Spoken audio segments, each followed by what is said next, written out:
Зөв хурд бизнесийн хөгжил.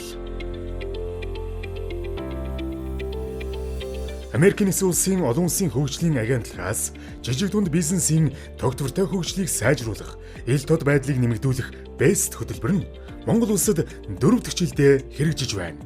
Хөтөлбөрийн зорилго нь жижиг дунд бизнесүүдийн санхүүжилтийн хүртээмжийг нэмэгдүүлж, эдийн засгийн сайн засаглал, хариуцлага, ил тод байдлыг сайжруулах замаар Монгол улсын эдийн засгийг төрөлжүүлэн өсгөхөд чиглэж байгаа юм. BEST хөтөлбөр нь Улаанбаатар хотын жижиг дунд бизнес эрхлэгчдийг дэмжих чиглэлээр Invescore банк бус санхүүгийн байгууллагатай 2021 оны 9-р сарын 20-ны өдөр хамтын ажиллагааны санамж бичигт гарын үсэг зурж, дэд хөтөлбөрийг хамтран хэрэгжүүлж эхэлсэн. Манай байгууллагын Rio Tinto Монгол компанитай хамтагсан жижиг дунд бизнес эрхлэгчдийг дэмжих хөтөлбөрийг бол эхлүүлсэн байгаа. За энэ хөтөлбөрийн хүрээнд бол зөвхөн хөнгөлөлтөө нөхцөл бүхий санхүүжилтийг олгохоос гадна илүү мэргэжлийн байгууллага 3 дахь байгууллагуудтай хамтагсан тухайн жижиг дунд бизнес эрхлэгчдийг чадахжуулах чиглэлд сургалт хөгжлийн үйлчилгээг давхар үзүүлэх зорилготой байсан. За энэ зорилгын хүрээнд бид бүхэн BEST хөтөлбөртөөгөө хамтан ажиллаа одоо 1 жил гаруй хугацааг бол үдэж байна. Жижиг дунд бизнес эрхлэгчдийн ажлын байрыг хадгалах, тэдгээрийн үйл ажиллагааг дэмжих зорилгоор анх жилийн 4.8% хүүтэй 24 сарын хугацаатай энэ хөнгөлөлтөө нөхцөл бүхий санхүүжилтийг олгож эхлэдэг байгаа. Намайг Дамбай Гамбат гэдэг Хатуула хаан хувьцаат компани захирал. Үйлдвэрийн маань үндсэн гол чиглэл бол үндэсний өв соёл болсон Монгол үндэсний ном сум үйлдвэрлэл мөн олон улсад хэрэглэгддэг нийллэг номыг одоо анх Монголд үйлдвэрлэхийн тулд манай үйлдвэр байгуулагдсан.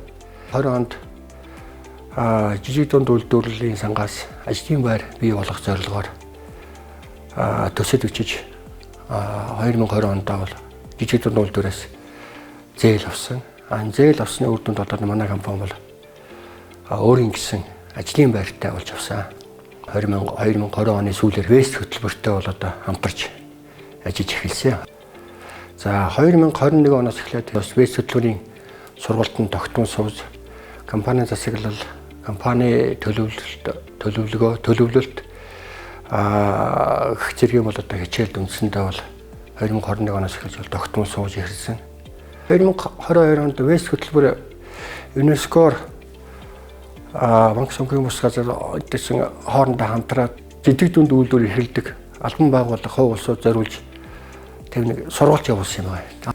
Манай компани үндэсний өв соёл болсон ном сум үйлдвэрлэл гэдэг төсөл шалгаруулах хуралдаанд олцоо тэнд бол манайхан шалгарсан юм байна.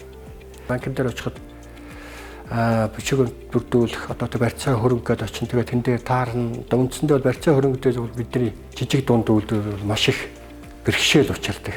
Одоо хамгийн гол зовлон бол бичиг баримт бүрдүүлэх зовлон байдаг л да. Бичиг баримт бүрдүүл барьцаа зээл гэдэг талаас бол манай компани бол маш их одоо нааштай хандаж BEST хөтөлбөрөөс бол одоо энэ оюун чулуун гэж одоо эдгээр бол одоо манай зээлийг бол бүтээх, зээлийг бидэнд олох талаас бол маш их дэмжлэг үзүүлж бидэнд бол их төвхөн болж өгч байлаа гэсэн л та. BEST дэд хөтөлбөр хэрэгжиж эхэлснээс хойш өдгөө 70 орчим жижиг дунд бизнес эрхлэгчдэд хөнгөлөлттэй санхүүжилтийг олголоо.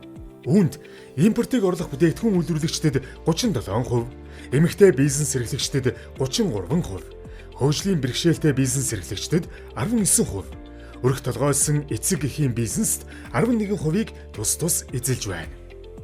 Энэ төрлийн зээл олгогдсноор нэг өрх гэр эсвэл бусад жижиг дунд бизнесүүдтэй хамтрах боломж илүү нээлттэй болж, улмаар нэгнийгээ дэмжиж ажиллах нөхцөл бүрдэж байна.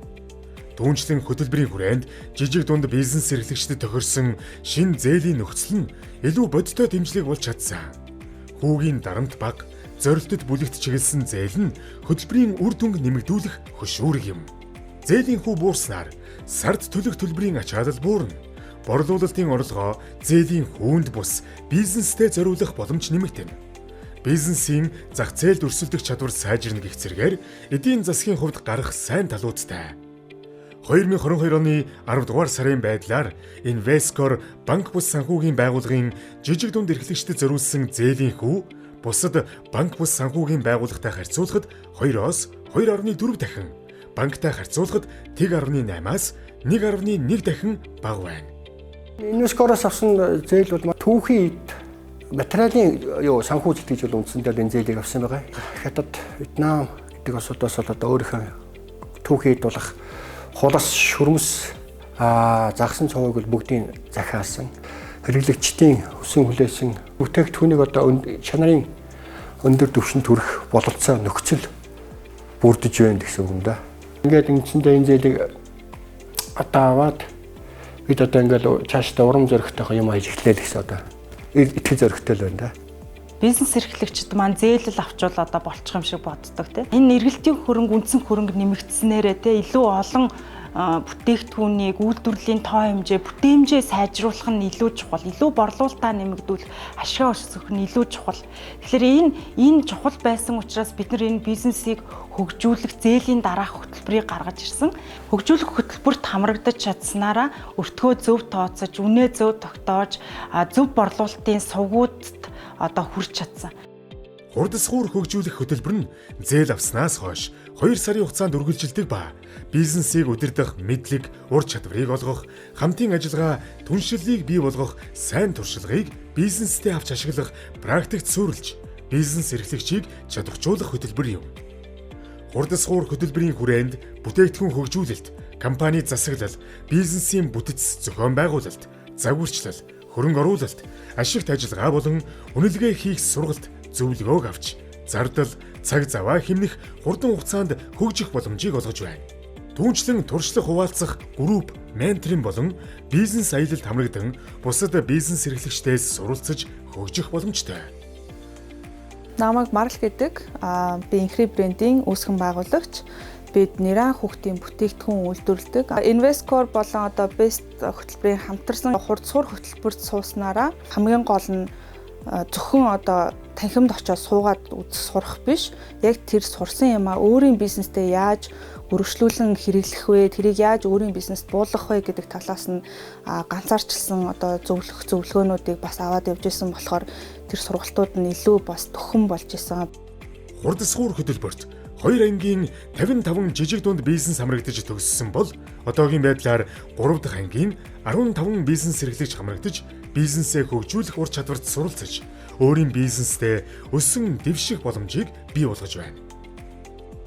Бусад одоо байгууллагууд болон одоо бусад компаниуд, банкуд яг энэ талаас нь бас жижиг дунд бизнесээ дэмжиж өгөх юм бол бид нь бас илүү одоо үргэлжлүүлээд бизнесээ томруулахад нь илүү төхөн болох юм аа гэж бодож байна. За өнгөрсөн хугацааныхаа ажлыг дүгнээ үзэх юм бол бид бүхэн нийтдээ 70 гаруй баялаг бүтээгч жижиг дунд бизнес эрхлэгч нарт за тухайн харилцагчдын эрэлт хэрэгцээнд нийцсэн одоо сошиал маркетинг, хэрхэн бизнес төлөвлөгөөгөө төлөвлөх үү. За тэгээд компани засаглалтай холбоотой 10 модуль сургалтыг 3 удаагийн давтамжтайгаар хүргээд байна. Хоёрын үр чиглэлээр үйл ажиллагаа явуулдаг хувийн хвшлүүд хамтраад нэг зорилгын дор нэгдээд энэ хөтөлбөрийг богино хугацаа байсан ч гэсэн тодорхой хэмжээний анхны зорилтууд болон үр дүндээ бол хөгжиж ажиллаж байна гэж бид бүхэн дүгнэж байгаа.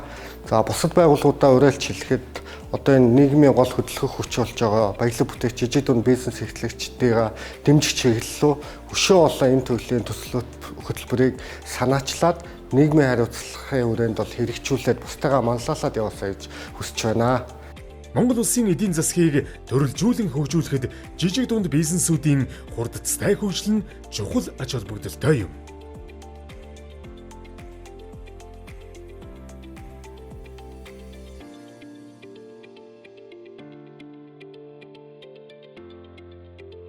Зөв хурд бизнесийн хөгжил.